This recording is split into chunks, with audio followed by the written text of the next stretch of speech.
Buenas tardes amigos, ¿cómo están? Semana pasada analizábamos juntos qué dice la Biblia acerca de las características de Dios, que si bien es un solo Dios, son tres personas, Padre, Hijo y Espíritu Santo. Alguien preguntaba acerca de Mateo 28, 19. ¿Por qué allí se menciona que debemos bautizar en el nombre del Padre, del Hijo y del Espíritu Santo?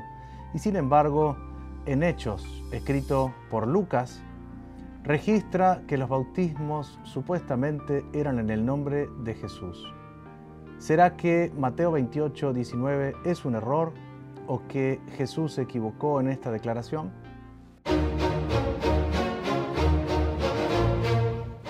Mi nombre es Víctor Luquix, soy pastor y licenciado en teología.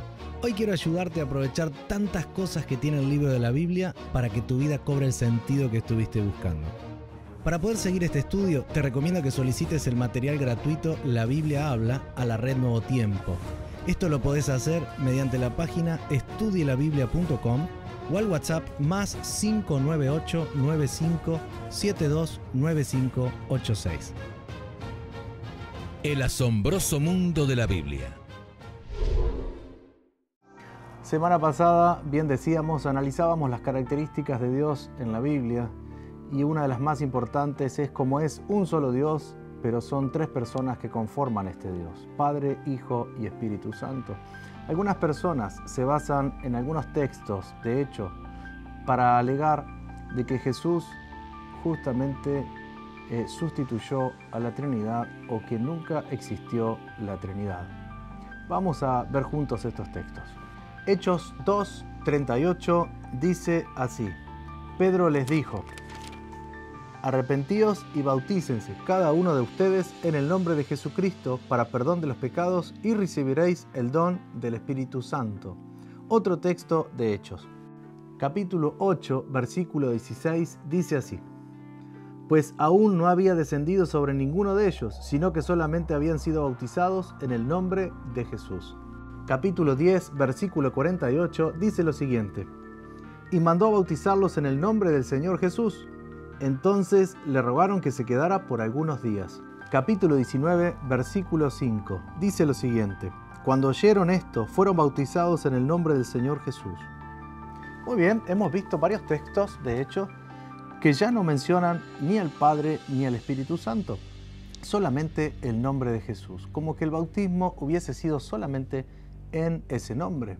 ¿Son estas evidencias de que los apóstoles despreciaron la Trinidad o que nunca creyeron en ella? Para responder esta pregunta, vamos a buscar juntos dos historias. En realidad es una misma historia, pero la vamos a buscar en dos libros de los Evangelios. El Evangelio de Lucas, el mismo autor de Hechos, y el Evangelio de Mateo. Vamos a leer una porción de una historia allí en ambos. Aquí en Lucas 18:35 encontramos la historia de la curación de un ciego casi llegando a la ciudad de Jericó. Allí la historia comienza diciendo así en el libro de Lucas, en el Evangelio según San Lucas. Aconteció que acercándose Jesús a Jericó, un ciego estaba sentado junto al camino mendigando. Ahora, busquemos la misma historia contada por Mateo. Mateo capítulo 20, versículos 29 y 30, cuenta la misma historia y dice las siguientes palabras. Al salir ellos de Jericó, los seguía una gran multitud, y dos ciegos que estaban sentados junto al camino, cuando oyeron que Jesús pasaba, clamaron diciendo: Señor, Hijo de David, ten misericordia de nosotros. Aquí aparentemente también encontramos una diferencia. Lucas nos cuenta o nos relata en una historia que había un ciego que Jesús curó a la entrada de Jericó. Sin embargo, Mateo, aquel cobrador de impuestos que se arrepintió, aquel traidor a la patria, pues cobraba impuestos para Roma, nos cuenta allí en la historia que los ciegos eran dos. ¿Será que de estas dos historias tenemos un error de uno de los dos autores? Tenemos por un lado a Mateo, un cobrador de impuestos que se había arrepentido. Cobrar impuestos para Roma era la peor traición para la patria. Mateo fue uno de los discípulos de Jesús y él fue un testigo ocular. Y él estuvo allí caminando junto a Jesús y viendo los milagros que él hizo. Mateo nos registra que los ciegos eran 2. Lucas, por otro lado, registra que el ciego era 1.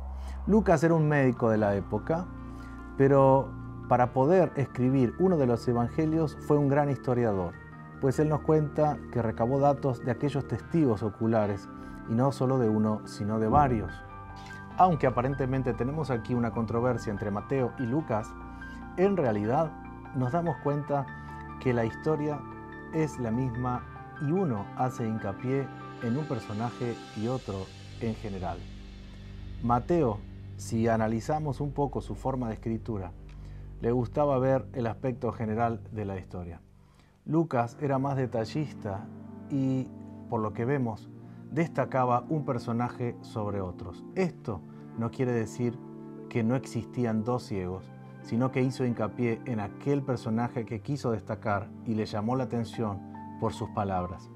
Aunque los ciegos seguían siendo 2, destacó uno que habló. Esta era una característica de Lucas. Y si esta era la característica de Lucas, aquel personaje que escribió Hechos, justamente en un momento en el que la controversia era quién era el Mesías y si este Mesías había llegado, estábamos en un contexto en el que el Mesías, para los cristianos, se había cumplido en esta persona llamada Jesús. Los judíos en general no aceptaban este nombre como el Mesías. El Mesías iba a llegar a ser alguien muy especial para la nación. No comprendían plenamente. Cuando se cumple en Jesús, había que destacar y remarcar que Él había cumplido la profecía y Él realmente era el Mesías. Pues para aquellos judíos, creer en Dios Padre no era problema. Habían escuchado muchas veces del Espíritu de Dios. Habían escuchado muchas veces del Padre. Habían leído, seguramente en Proverbios, como leímos la semana pasada, acerca del Hijo, pero no cumplido en la persona de Jesús. Lo destacable de Lucas era que el Mesías se había cumplido en la persona de Jesús. Esto era lo que había que destacar en la historia. Entendiendo este contexto, hemos visto que el Mesías realmente era aquel Jesús de Nazaret, pero de estas 3 personas de la Trinidad, Padre, Hijo y Espíritu Santo, hay alguien que muchas veces tendemos a pasar por alto. Se menciona mucho a Dios Padre, se menciona mucho a Jesús, al Hijo, y a veces olvidamos un poco el Espíritu Santo. ¿En qué sentido lo olvidamos?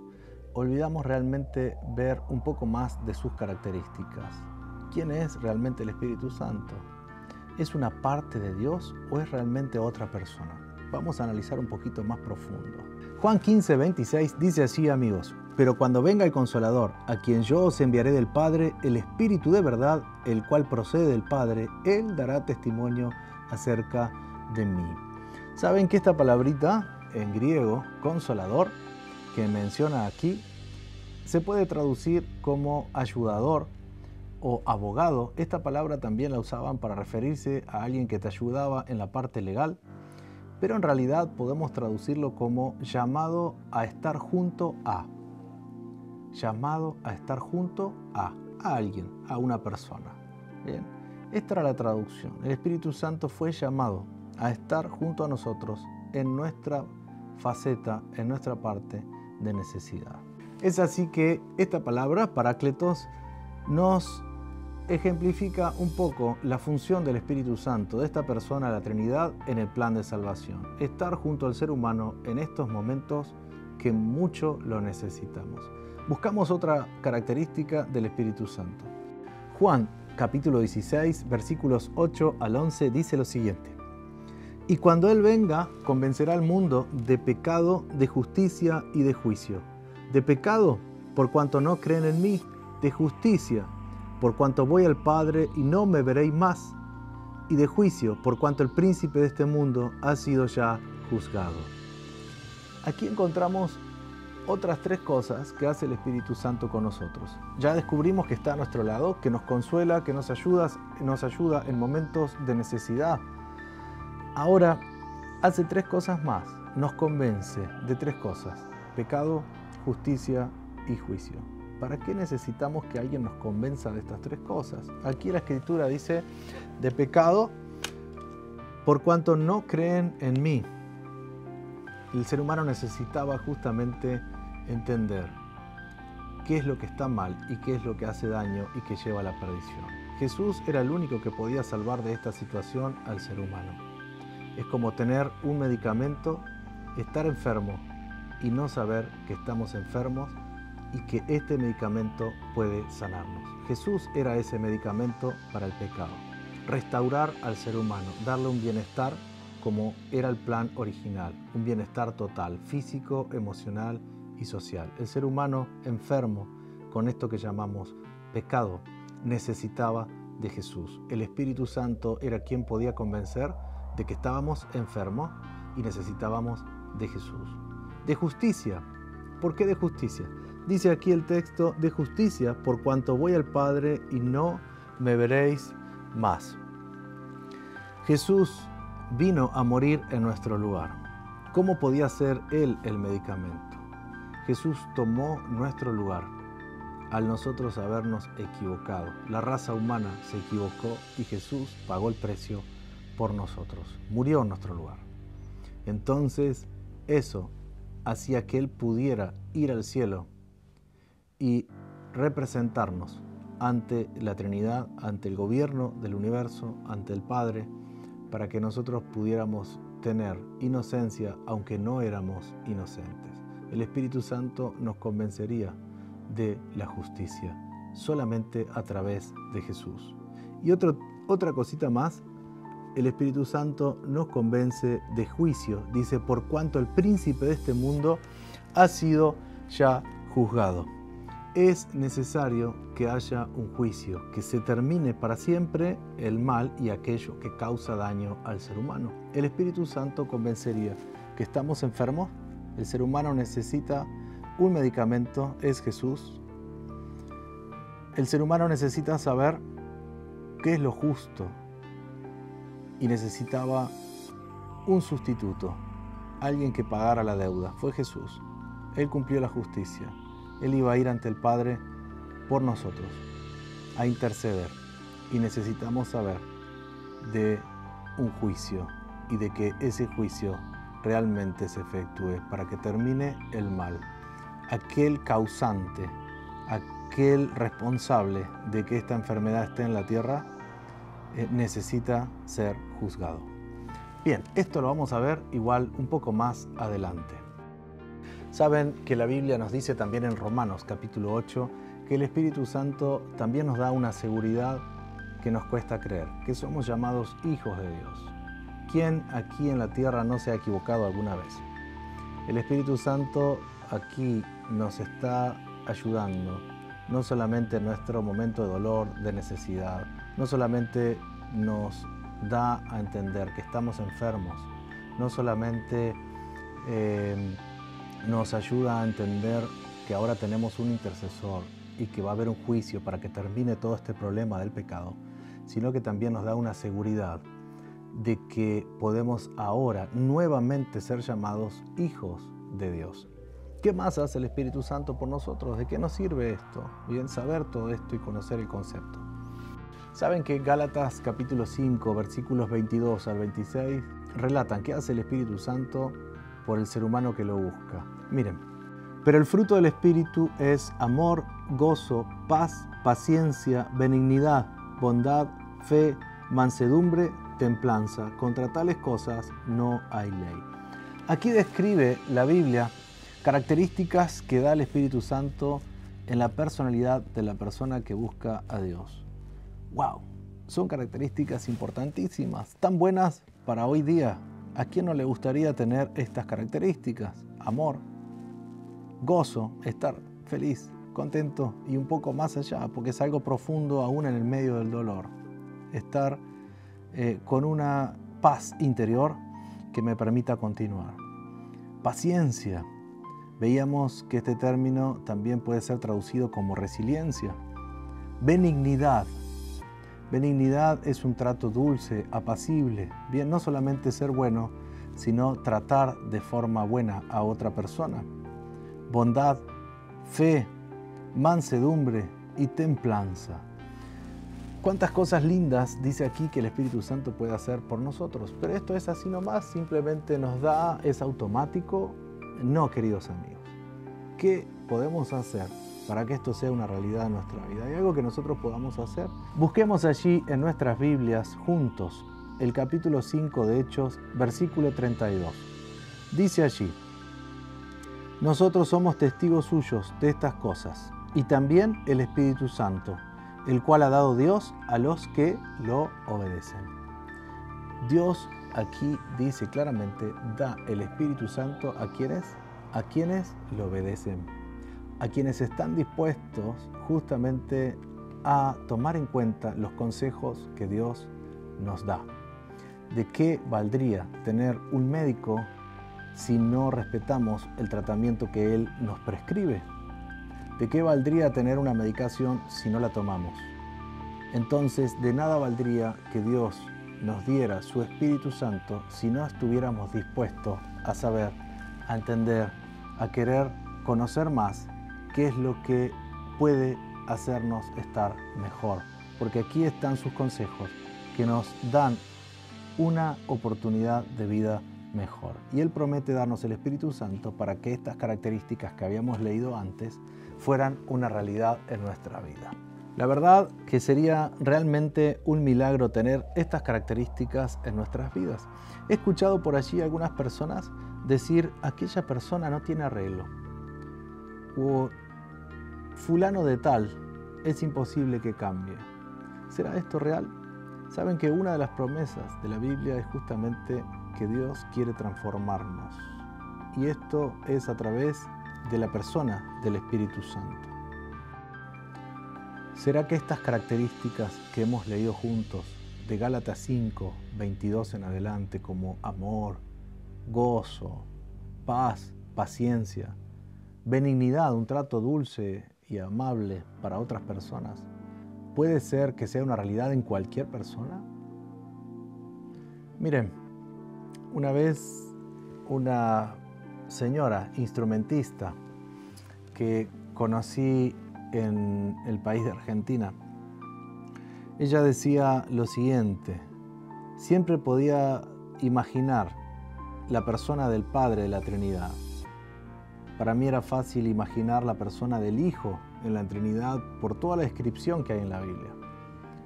Pero si bien en la Biblia hay muchos textos que hablan de características de una persona del Espíritu Santo, se entristece, se alegra, lidera. Hay muchas características y muchos textos que hablan de que el Espíritu Santo no es un poder que anda allí desprendido de Dios, no es una parte de otra persona, sino que es una persona.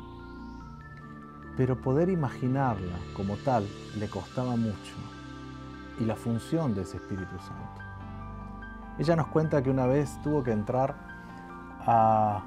como instrumentista a una operación, una intervención quirúrgica de una persona con un problema en su intestino. Cuando tuvieron que abrir, era tan nauseabundo el olor, era tan desagradable que el personal médico se turnaba para entrar con barbijos, bien, y aguantando la respiración, y se iban turnando para poder terminar aquella cirugía. Ella nos contaba: ahí fue el momento que entendí la función del Espíritu Santo. ¿Cómo esto puede llevar a entender la función del Espíritu Santo, amigos? Ella nos dijo así muy claro, y esto me quedó grabado. Qué bonito lo que ella contaba. El Espíritu Santo tiene que entrar aquí. Aquella parte donde tenemos pensamientos quizás que no son del todo agradables, cosas que se nos pasan por la mente que quizás no nos enorgullecen. Y allí el Espíritu Santo tiene que trabajar para transformar esto que hay allí, todo aquello malo, en amor, en gozo, en paz, en paciencia, en amabilidad, en bondad, en fe, en mansedumbre. Aquella persona que no se enoja tan fácilmente. ¿Será que esto puede ser real? Muy bien, es una promesa más en la Biblia. Y habíamos dicho, Dios se juega su reputación con las promesas que ha puesto en la Biblia. Porque si no se cumplieran, Dios sería un mentiroso o Dios no existiría. Y como hay varias personas que hemos probado estas promesas, queremos invitar siempre para que otros puedan probarlas. Esto puede ser una realidad en tu vida. Podés comunicarte al número de WhatsApp que aparece aquí. Allí podés solicitar al estudio La Biblia Habla para continuar con nosotros y poder ahondar. ¿Y cuál es esta condición para recibir este cambio en tu vida? Justamente tener la docilidad, poder decir, voy a tomar en cuenta tus consejos, Dios, que están aquí en la Biblia. Pero para esto tenés que conocerlos, tenés que ir leyendo algunos, bien, tenés que animarte a dar ese paso y leer de a poquito cuáles son esos consejos que realmente van a ayudar a que el Espíritu Santo empiece a trabajar en tu vida y comiences un cambio del cual no te vas a arrepentir, porque esto no solamente te va a hacer sentir mejor, sino que realmente va a cambiar tu entorno en tu trabajo, tu entorno en la familia. Necesitamos de estas características cada vez más los seres humanos. Te espero semana que viene, mismo canal, mismo día. Gracias.